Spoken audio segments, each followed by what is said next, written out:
Hey everyone, good to see you. It's Katrina. Welcome to the Lunchtime AV Geeks streaming show. I'm happy to be here and your guest host today for our 500th show. Very exciting. Can't believe it. It's almost February 2022 and it's a Monday and it's beautiful here in Raleigh, North Carolina. And hi everyone, seeing all the notes. I'm really happy to be here, and I want to introduce our special guest for today. We have a special guest, and it is Skip Elsheimer, the owner, operator, archivist, curator for AV Geeks. Hi, Skip. Hi, how are you? Can you hear me? I can hear you. Okay. How about everybody else? Can everybody else hear Skip? Give us some notification. Hi. Hello. Hi, everybody. And let me say, Thomas, thank you so much for your very kind gift. So we have a special gift planned for you as well. Awesome. Well, Skip is streaming live from another part of the archive. I am in the regular old booth here in the front in the old laundry room. And Skip is in the back in the archive, and he is going to start the day by giving us a tour of the space that you guys have all seen probably over the last 500 shows in different clips where he does a quick tour, but he's going to actually walk you through and give you some down and dirty, literally dirty, gross images of the archive. Skip, tell us when you moved here. I found this property. This is a former boarding house, and I found it on the internet in probably the spring of 2001. And what I was doing is I was doing these searches for a house that had more than 5 bedrooms, that was within 2 miles of where I worked at the time at a computer company, software company, and was less than $100,000. And so this place popped up, and it was, depending on how you count it, it has either 8 bedrooms. Wait, let me count that. Let me start. One, because you're in what would have been a bedroom. So 1, 2, 3, 4, 5, 6, 7, 8.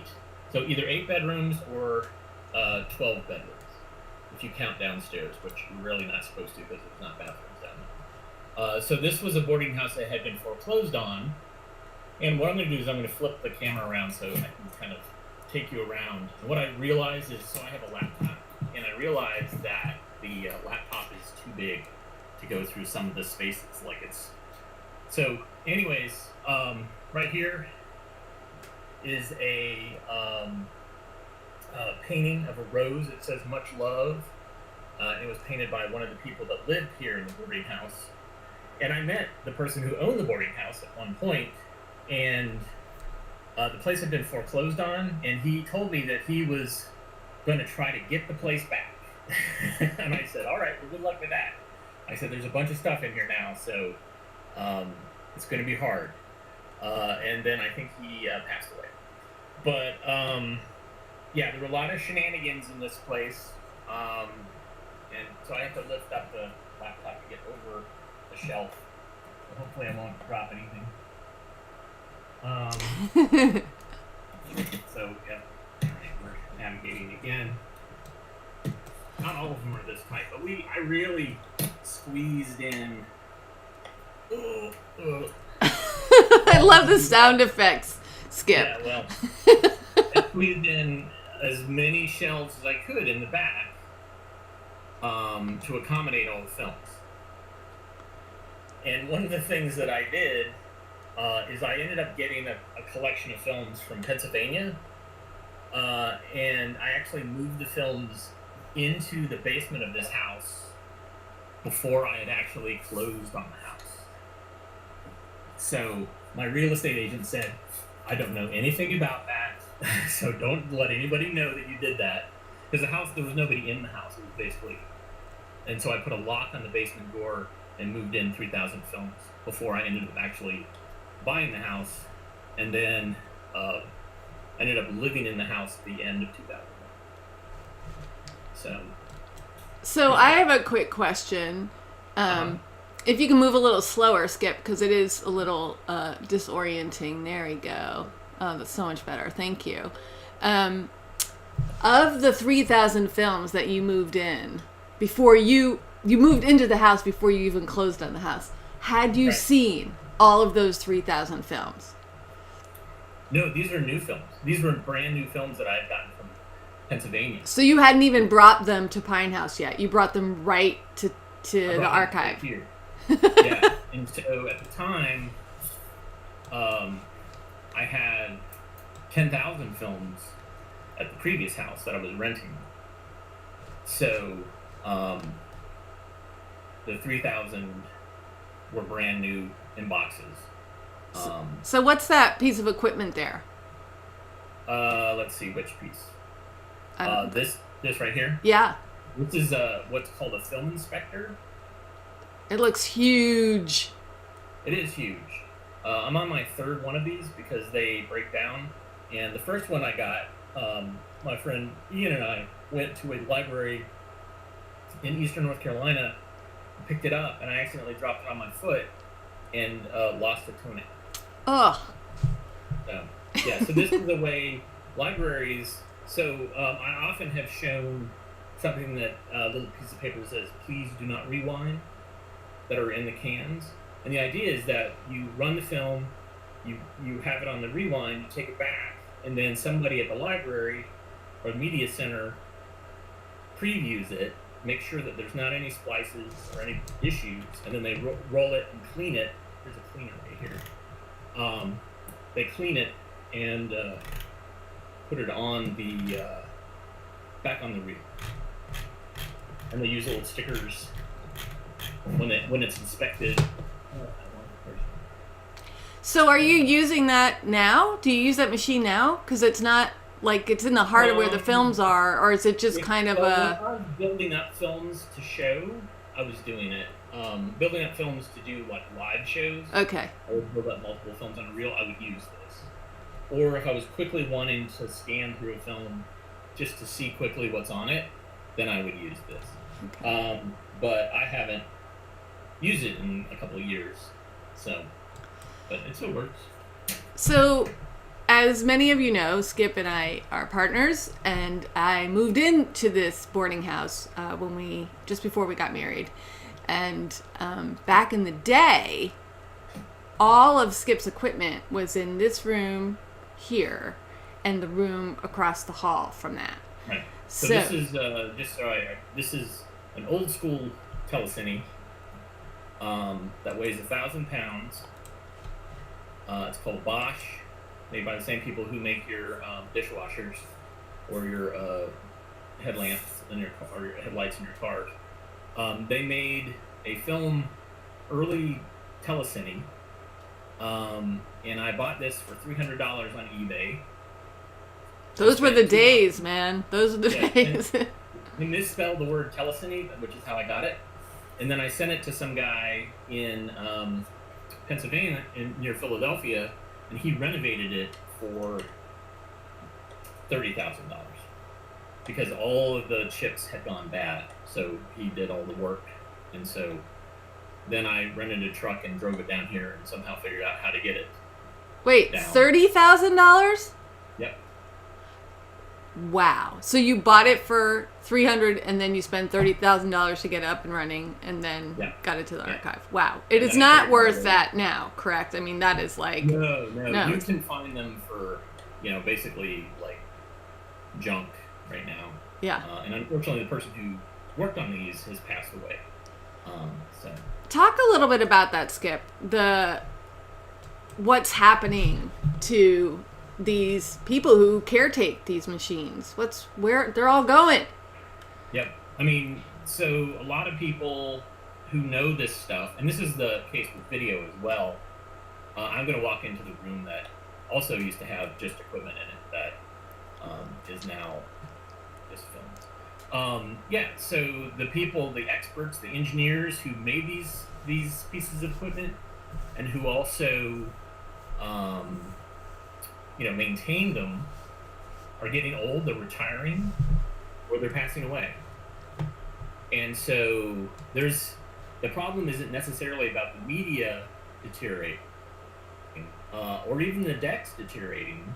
It's just the people who know how to run the decks and how to repair them are becoming less and less. So if you want job security, learn how to repair pneumatic. I'm caught up in a vacuum cleaner. Learn how to repair pneumatic video decks, because there's a lot of those out there that need work, and there's not a lot of people who don't. So calling all cars, did you hear that? People who repair this equipment that allows Skip to do what he does and allow him to share these 500 shows and thousands of films that you have all seen. There's no one out there reliably. Well, there are people, of course, but they're getting harder and harder to find. And so it's like we need a new enterprise, a new industry where there's apprenticeships and mentors, and then Skip knows about you, and then he tells all his archivist friends, and it's very exciting. Come on. So let's take a little break, and so we can all get even more excited about the 500th show.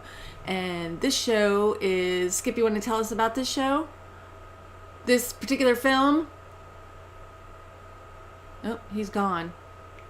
I think we lost Skip. So let me tell you about this film. It's, I think, if I remember, it's called The Winning Ride, and it is about the Daytona 500. Enjoy. Come to Daytona each year to see what Detroit's best can do when the chips are down.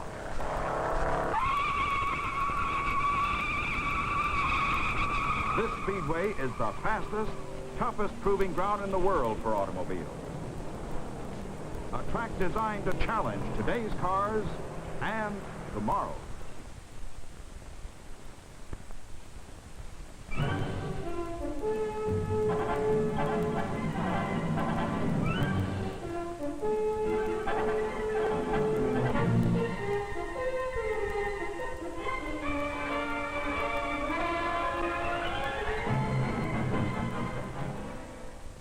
The Daytona International Speedway was the dream come true of one man, Bill France, NASCAR president. Built at a cost of over $3 million, the 2.5-mile high bank speedway has accommodations for over 100,000 fans and a schedule of year-round events. Between events, the 450-acre speedway waits. The pit walls are empty. The garages are still, but not for long. Weeks before the racing season starts, the clean, quiet garages come to life. They get their first taste of oil and grease stains, feel the weight again of 200-pound men and 4,000-pound cars. And the sound of mechanics at work and engines revving fills the low-ceiling sheds. 3 weeks, 2 weeks, a week to go before the big race.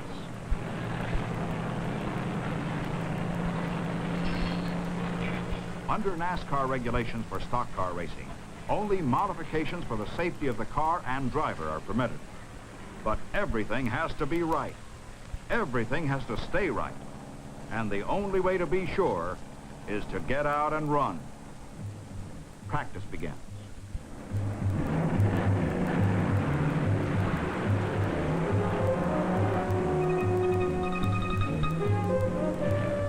The top drivers in the country are on hand to measure the cars and themselves on this great speedway. Indianapolis winners are here. Roger Ward, A.J. Foyt, Troy Ruttman, and the fastest qualifier in Indianapolis history, Harnelly Jones. Speeds climb to a fantastic 166 miles an hour.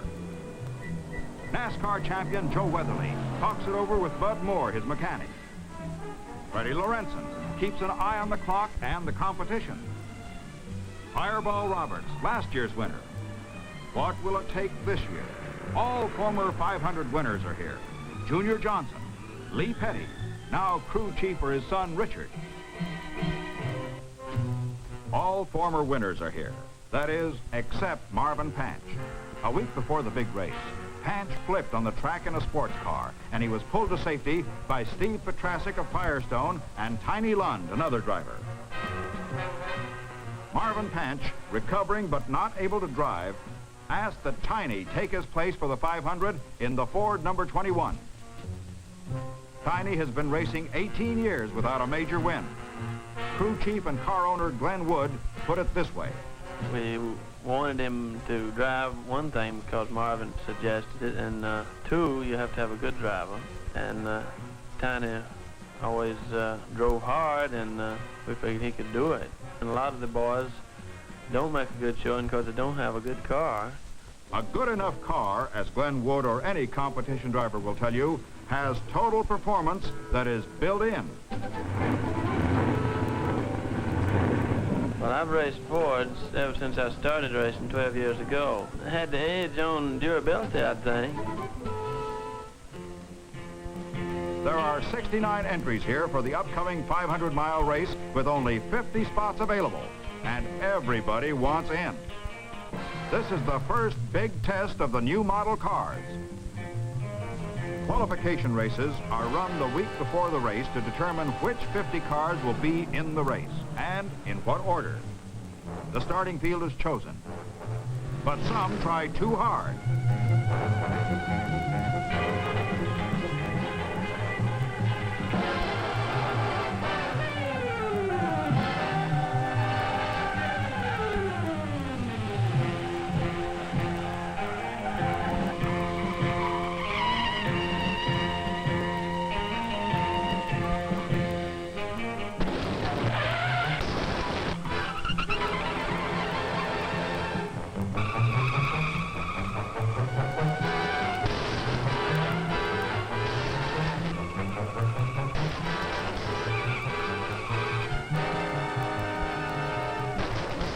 Thanks to seat belts and other safety practices, no one is injured. After a week of time trials, their hopes and the effort of months of preparation lie strewn on the garage floor.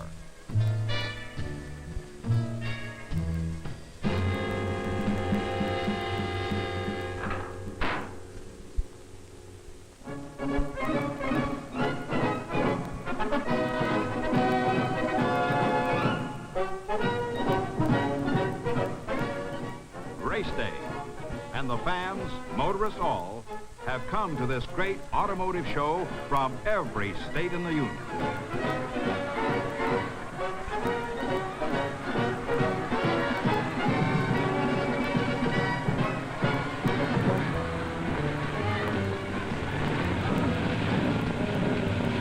The competition cars move out of the garage and impound area for fuel and last-minute NASCAR inspection.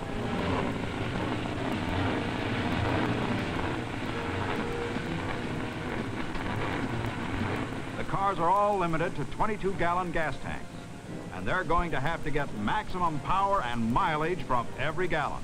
And then it's onto the track, lining up in the pit area, 2 by 2. An investment of over $1 million, ready as they ever will be. But something else is here, too, and it could be trouble. A tricky crosswind, almost a gale, whips across the track. Does this mean rain, or just hazardous running? With an apprehensive eye on the weather, the drivers and crews wait for the 1 o'clock starting time. Some try to relax and chat. Some just wait out the time, whatever the weather, like Tiny Lund. With my pit crew and the good automobiles I had this chance. I mean, I never said to anybody how I felt, but that was what I told my wife. A few minutes before starting time, dark, rain-heavy clouds swoop in over the speedway. And it rains. Cover up and take cover. An hour goes by. The rain is still coming down, harder than ever. But then, the very wind that was a threat carries the storm away. The sky begins to lighten. The gusts subside. The crowd lets out a roar. There will be a race.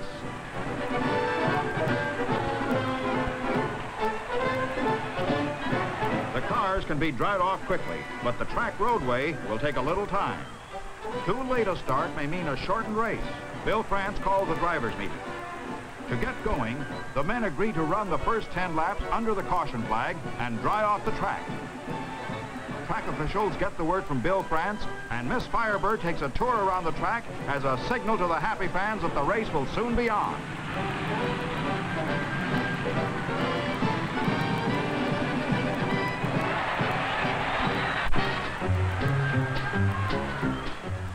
The cars move on to the course for the caution laps.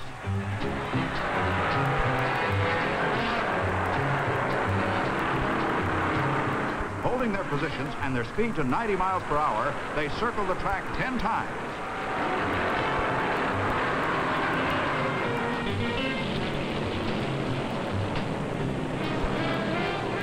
The pace car pulls away into the pits. The green flag drops. And they're off on lap 11, full speed ahead. 50 of Detroit's best are on their way. Pontiacs, Fords, Chevrolets, Mercuries, Plymouths, Dodges, and Chrysler. The leaders set a pace of nearly 167 miles per hour, and the field strings out behind them.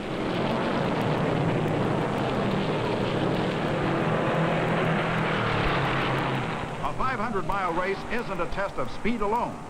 The winning ride depends on car control and staying power. Before the race is an hour old, the pace takes its toll.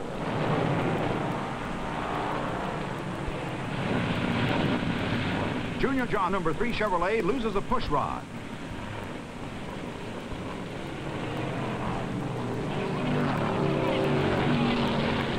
Goldsmith in 01 Pontiac blows his engine. In the first 150 miles, the lead changes 12 times.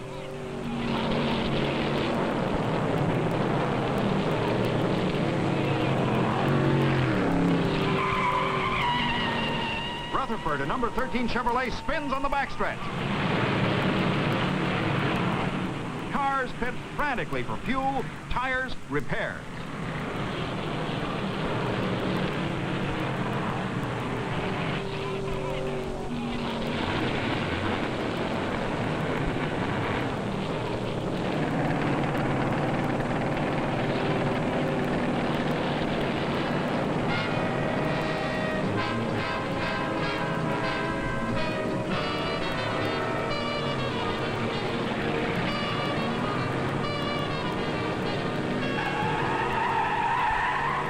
More trouble in the backstretch.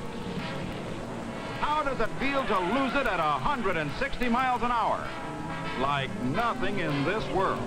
Time lost or gained in the pits can mean the race.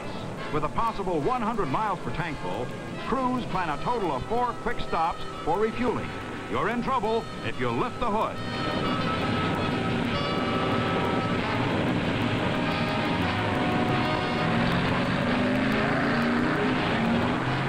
The grueling afternoon wears on.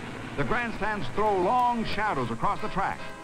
02 Pontiac loses the wheel at 165 miles an hour. A.J. Foyt guides the car into the infield, out of traffic.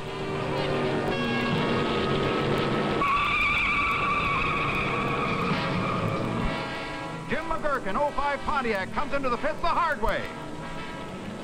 At the halfway mark, it's a new race. Only 30 cars are left on the track. Jockeying for position in high-speed traffic takes all the liveliness and dependability you can get. Lorenzen in number 28 Ford challenges Johns in 7-8 Pontiac for the lead. Ned Jarrett in number 11 Ford is moving up in 3rd place. Close behind are Roberts in 22 Pontiac and Lund in 21 Ford. Bobby John's father, his crew chief, has to prime the engine. There's a fire. Fuel vapors burst into flame. The fire is put out without serious injury to the car or to Papa John. At 350 miles, Lorenzen and Jarrett are running 1 and 2.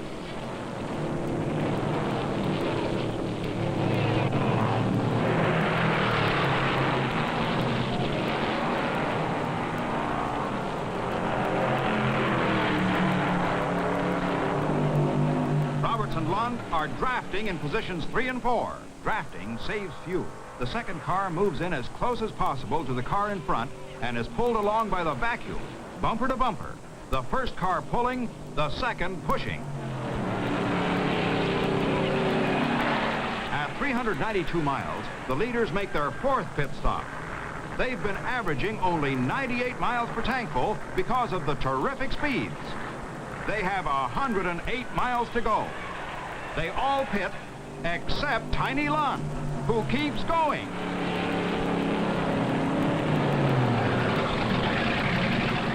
Lorenzen roars away after Tiny.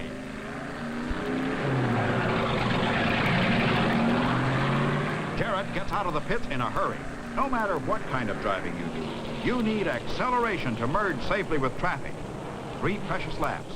7.5 miles later, Tiny pits and gives up the lead to Lorenzen and Jarrett. Tiny hasn't changed a tire in 4 pit stops, a terrific tribute to the total performance of his equipment. Tires, suspension, brakes, precise steering. He's away in half a minute.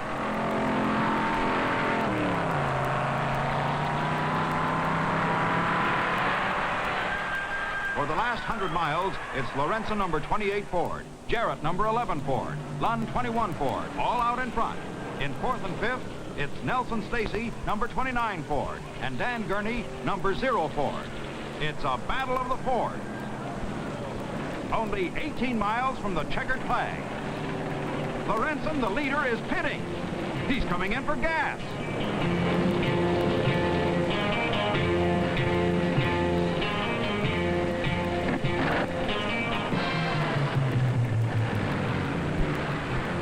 A 9-second pit stop. Some service station. Tiny Lund is now riding in first. Jarrett is drafting in second. Jarrett's team worries. His tank must be empty. He's gone 100 miles since his last stop.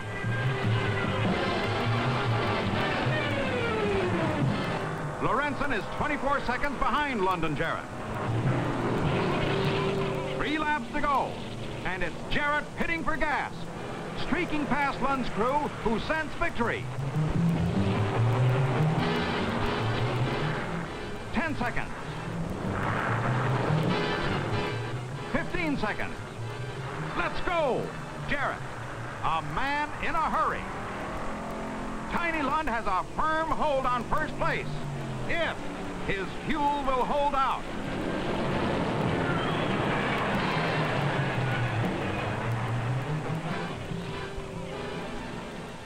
It's a strange feeling when you're that close to victory, a race that big. And then with 1 lap to go, all I could do is I just hoped that I wouldn't run out of gas, and I think I said a prayer or 2 in that last lap, and I made it. The checkered flag for Tiny Lund, the man who got his chance and came through. Just to prove it wasn't luck, Fords also finished 2nd, 3rd, 4th, and 5th. The crowd hails a tremendous victory for the driver and his fastback Ford. Tiny wheels into the winner's circle.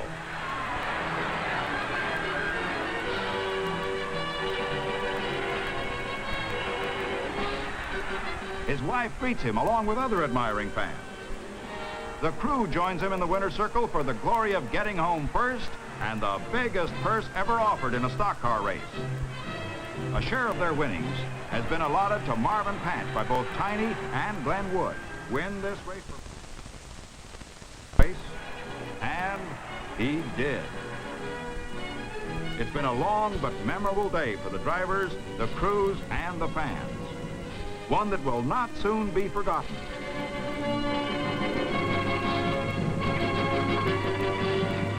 The 5th annual Daytona 500, a race that had everything.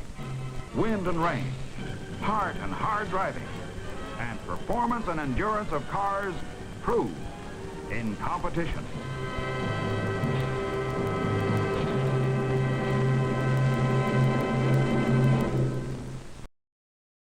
Come to Daytona. Oop, sorry. Hi. Wow. That was so exciting. It was like the last 500 AV Geek shows all wrapped into one film. What do you think about that, Skip? I guess Ford is the way to go with Ricard.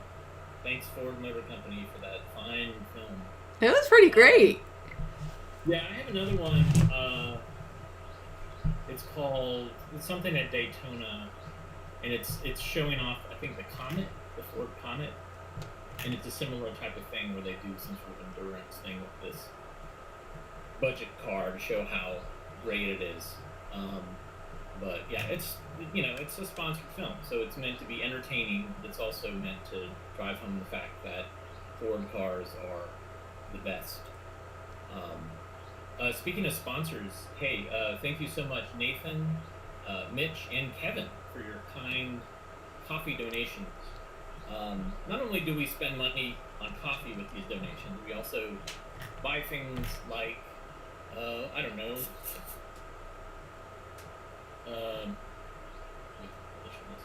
shelving units. Oh. So this is a new shelving unit that we got to store films, trying to keep them organized. Also, my assistant, Kayshawn, has been recanning films. These are new plastic gray cans. We've been pulling them out of metal cans, which are rusting shut and causing problems with vinegar, and we are putting them in nice plastic. So an example of that is in here, where he's been going through and organizing all the. Try not to go so fast that you guys get whiplash, but you see the plastic. Trying to get away from the metal, because the metal, if it rusts shut, then it becomes airtight, and then problems with vinegar syndrome. So yeah. And here's where all the 400-foot cans. I mean, there's more downstairs, which I'm not going to show you, and then more at storage units at other places. But we have a lot of films here. And I apologize, the laptop battery died, which is, I thought it was plugged in, but it wasn't. Did you have more questions for me, or did I not? No, I have a question, just, if you know off the top of your head, which I'd be curious if you knew. How many shelving units? We think you have about 30-something thousand films now. How many do you think you have? 30? I would say between 30 and 36,000. All right. So I'm going to stop for a second.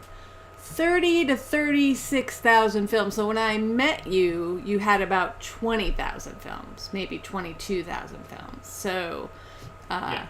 That's a lot. And I'll tell the story. The first time I went to Skip's archive, and somebody mentioned professional organizer in the chat. I'm actually, that's what I do. That's my job. I work with people in their homes and businesses and help them create systems and declutter. And so when I first met Skip, I used to do screenings in the archive on Sunday nights, and I came here and I asked to see the archive in the back, and I asked the questions, how do you find your films? And I was impressed about how organized he was. Clean. There's things on the floor. Show him the floor, Skip. Yeah. Cleanliness is not, you can't be good at everything, people. You can't be. I'm not the cleanest person either, but my assistant is better at cleaning stuff up. Yes. So a lot of this is little labels that have fallen off. Yeah, it's detritus. It's not seen, because why would you look at the floor when you could look at these amazing films? But I was really impressed about how they were organized, and that, like, his finding system, they're not necessarily organized. They're organized by shelf, by letter on a shelf, by letter and size on a shelf, right? Yeah. So, like, so these are all 800-foot cans, which can be up to 20 minutes in length. And so these are by, so all the A's are here, and then the B's. Slow it down. Slow down. The B's are here. And, the C's. So we don't alphabetize within the letter, but what that means is that we can pretty quickly find something if we know the size of it in the title. Right. So the key was, to me, that it doesn't take Skip very long to find a film because he has it in a system. Now, he may have to look at, he looks at the database and, it's a 400 film, so he goes to the 400 shelves and looks at the A's, and somewhere in there he will find it. So I would say, in less than 5 minutes, he'll know whether the film is on site or not. And I think that's pretty great, considering how many films he has. And I have a database that tells me if something's off-site. And what I've instituted in the basement and off-site is I have shelf numbers. So I can look, I know that the film is on a given shelf number. So that makes it more organized. So let me, there's a couple people who just got here, so let me let you guys know. I'm Katrina, I'm Skip's partner, and I am hosting today's AV Geeks streaming lunchtime show, and with our special guest, Skip Elsheimer, who's back in the stacks at the archive.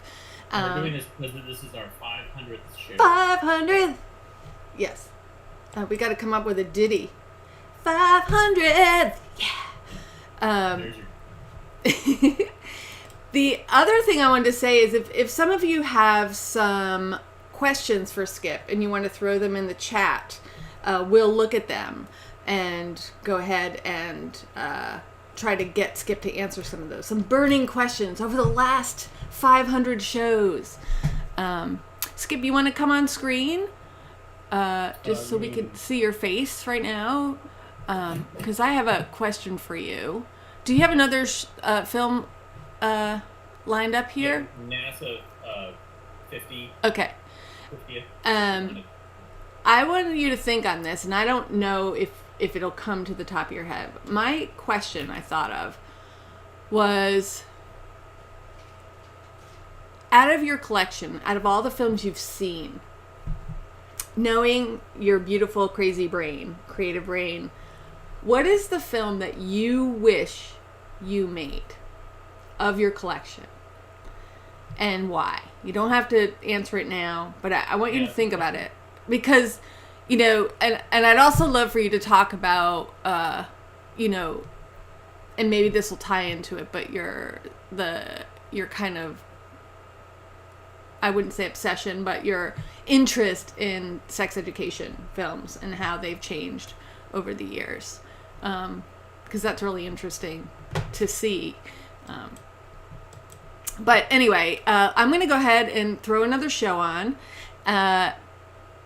which is NASA's 50th. Skip, tell us about this. This is actually a video made by the Lewis Space Center, which is now the John Glenn Space Center near Cleveland. And this was to celebrate NASA's 50th anniversary.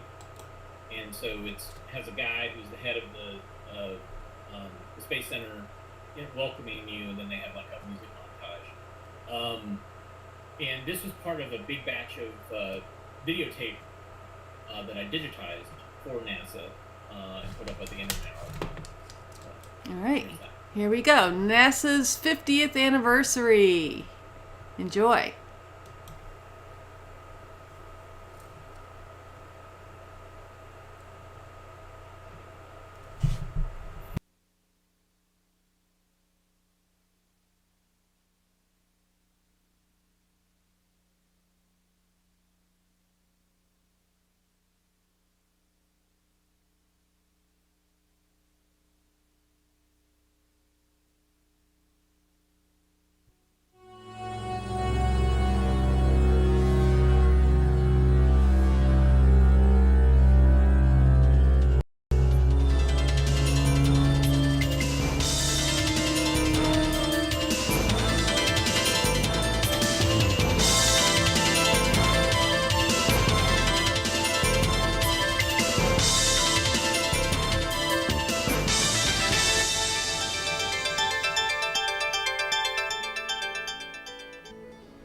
It all began here in Cleveland 50 years ago. An aircraft engine research laboratory was established. Its purpose? To study the problems of piston aircraft engines.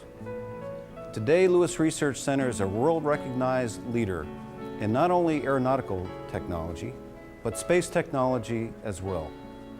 Aircraft propulsion, space power, microgravity science, satellite communications, and space transportation systems. These are only a few of the areas where Lewis is making very important contributions. As we move into our 50th year, let's take a moment to remember the past and also take a moment to look at the ways in which Lewis is planning to encounter the challenges of the future.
And who can predict the advances yet to be made in the 50 years in front of us?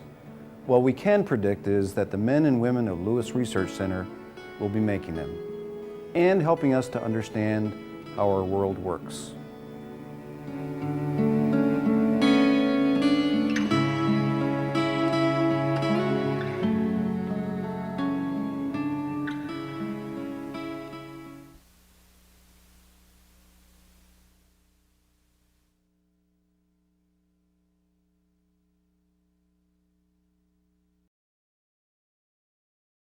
We're back. Yeah, we are. Hi. Hey.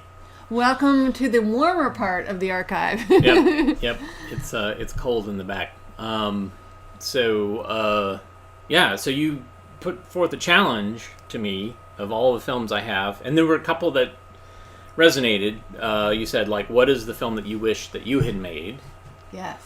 And so right off the bat, it would have to be animated. Okay. And so I pulled the film, and I have it behind me on the telecine, and the telecine is what we use to transfer.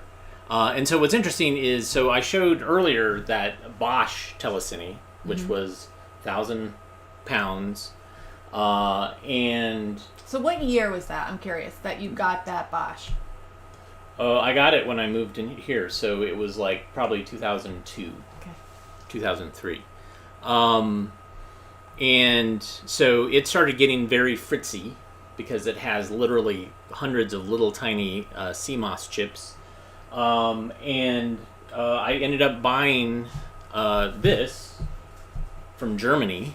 This was shipped to me from Germany. And this was 50,000 new. So I bought it new. And it's only 250 pounds.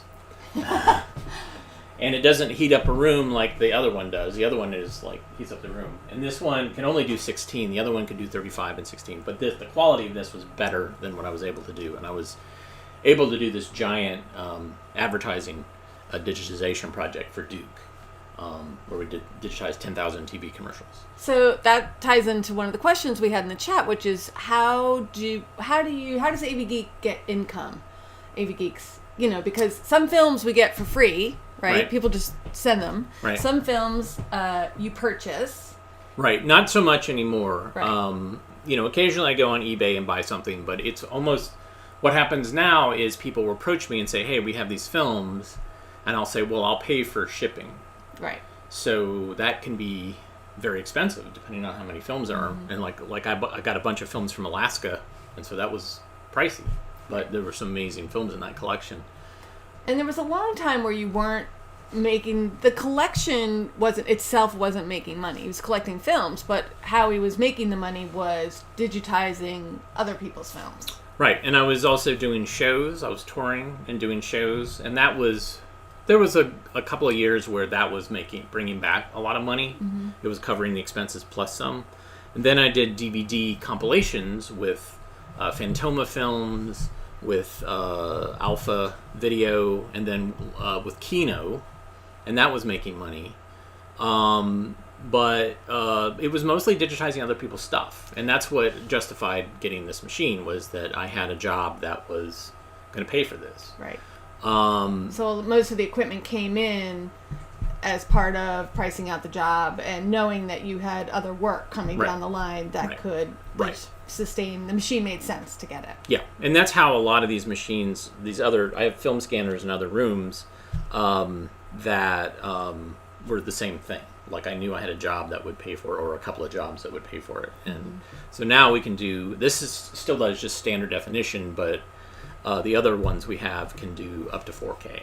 So the 500 shows that you all have seen or been able to see over the last 2 years, almost 2 years. So Skip used to go on the road for those shows.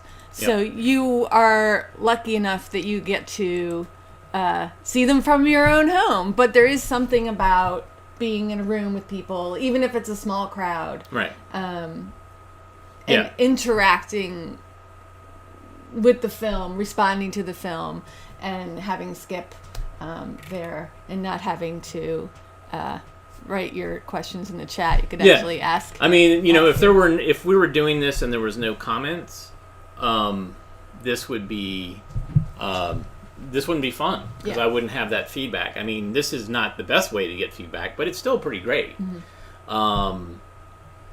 But having feedback in the room, hearing people laugh and hear people go like ooh, wince and all that stuff I like that a lot, and I hope to be able to do that again at some point. There's usually a point in the show where I scream or howl. Yeah. Or yell, no! Or, oh my God! Yeah. All right, so I'm dying to know what this film is. Yeah. Have you shown it before? I have. I showed Okay. it for my birthday, October 6, 2020. Okay. So- But it's still good, and it's short, and it's great. All right. All right. So here it is, Flying Fur. Enjoy.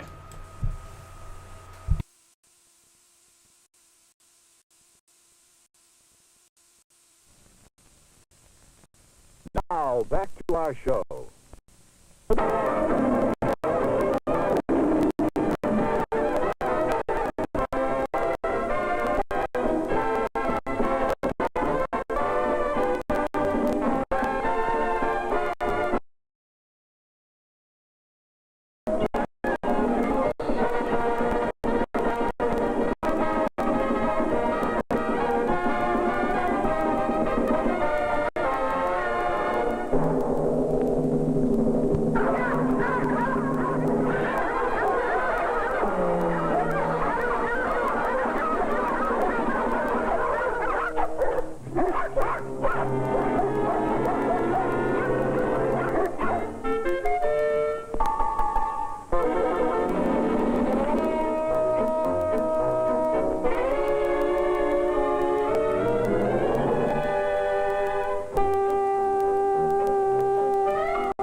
Hey, Yeah. All right. So that was amazing. Why? Why do you wish you made that film? because when I was younger, I wanted to be an animator, and that's how I got into computers. Was trying to do computer animation.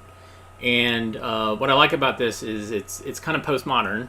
It's taking a soundtrack of a cartoon that already existed, probably from the 40s, 30s or 40s, or maybe even 50s, and it's creating a brand new animation on top of it using the sound effects, and also making references to animation styles, and so it's really great. And I think it was a student project, probably CalArts, if I had to guess.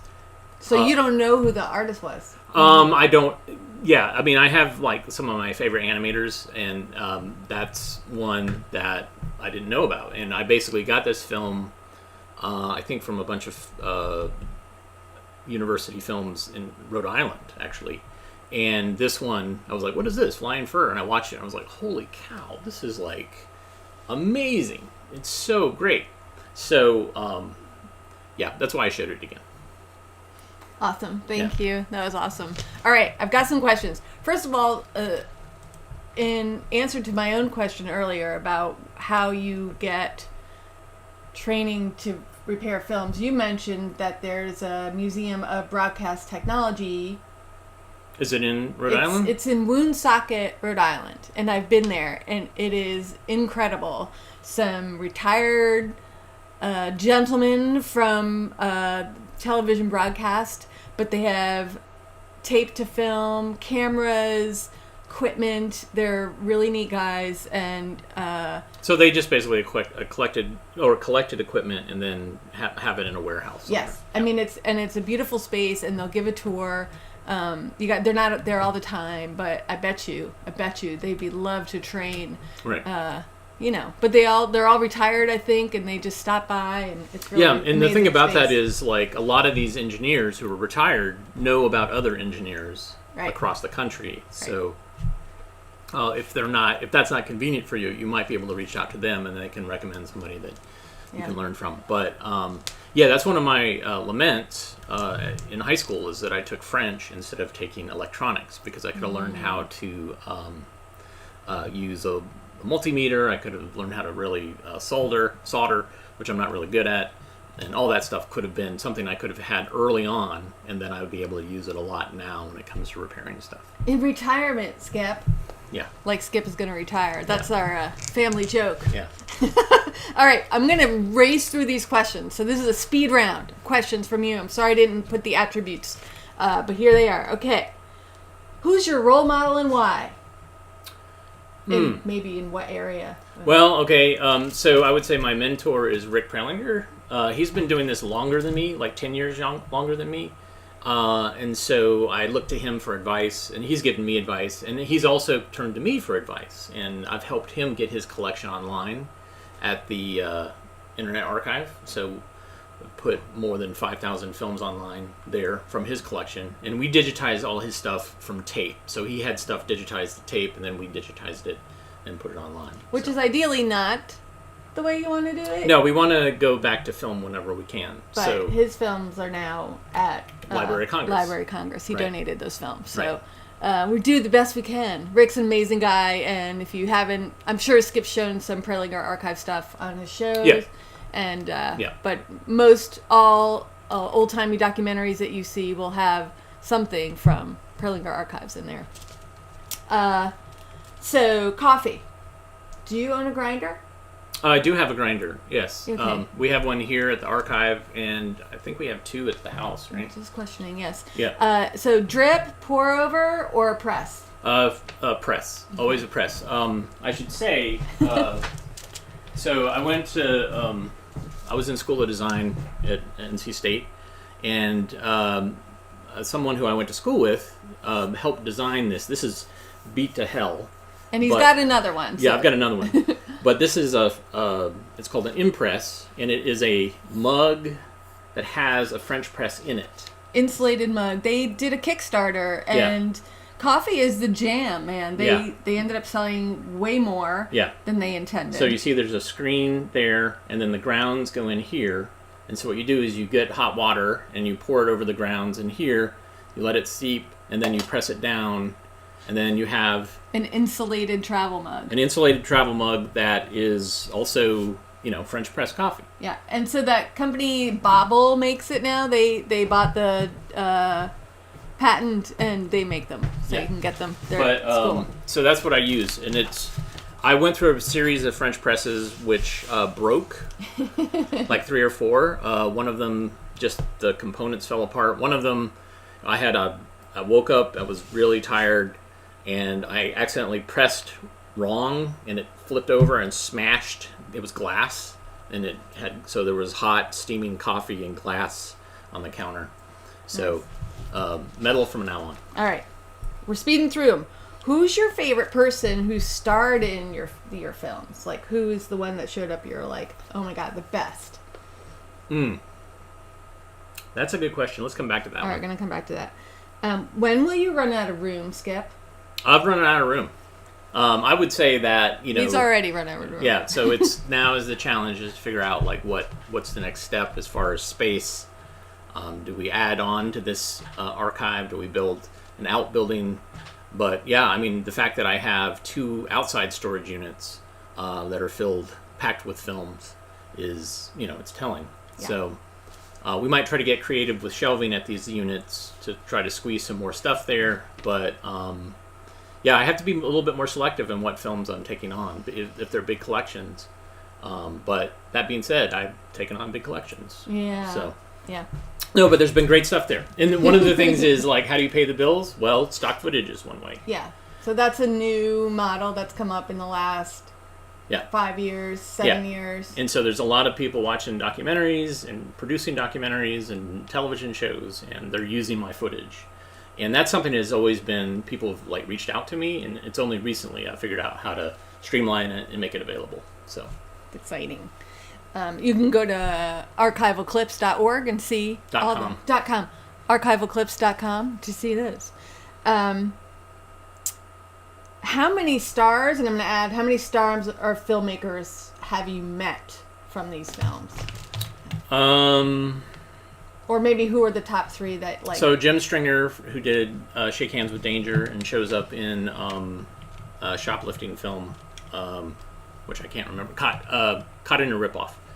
Let's see. The guy who made Parable, Ralph Forsberg. I met him. And there's others, but I suddenly can't remember. Okay, because you're under the gun. There you go. All right. Here, somebody asked, what's the Holy Grail film? And I put, what is the film the film you want that you don't have, an industrial or educational that you don't have. What I would do you say want? right off the bat, it's The Return of Count Spirochete, which is an animated film about syphilis, made by the Navy. That's one I've been looking for. It came up on eBay, and it went for more than $200, which was, I was like, yeah, I'm not going to spend $200 on it. Well, in hindsight, I realized I should have spent $200 on it, more, because it has not come up again, and I haven't found it. So one day I'll find it.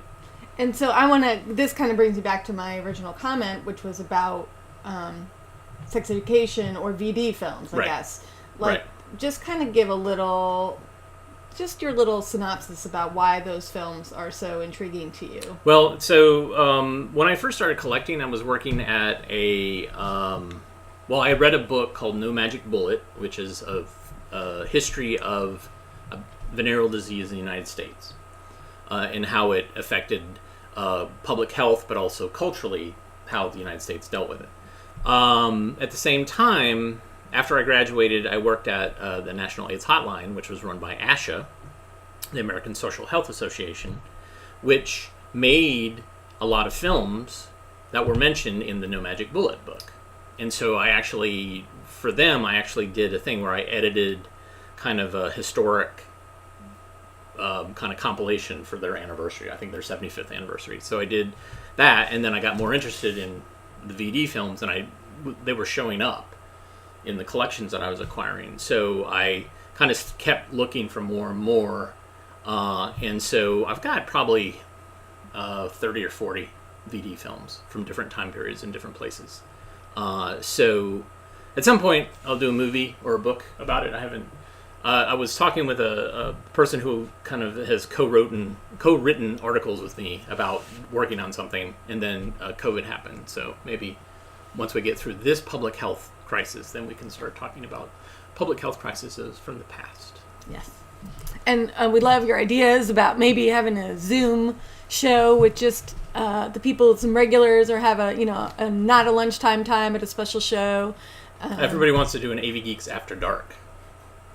To show all this. That might have to be private invite only and not this sketchy streaming. one. Yeah. No, it wouldn't be streaming. It would be the sketchy one. Yeah. The sketchy one. And also, if we'll have live shows again, absolutely. Yeah, I love it. And we love to travel, so if there's a way to do a show where you are, we can figure out a way to make that work. And also, if you happen to be in the area at some point after pandemic times and you want to get a tour of the archive, Skip's always interested in showing off his collection. And we have a gift shop too. Do we? Well, yeah, I have a gift shop that has stickers and merch and T-shirts. Oh, online? No, like in the space. Oh, you do? Yeah. I haven't been here in a while. Well, I just show them like, whoa, would you like a sticker? Oh. Would you like... Exit through the gift shop? Yeah. Okay, we're going to exit through the gift shop.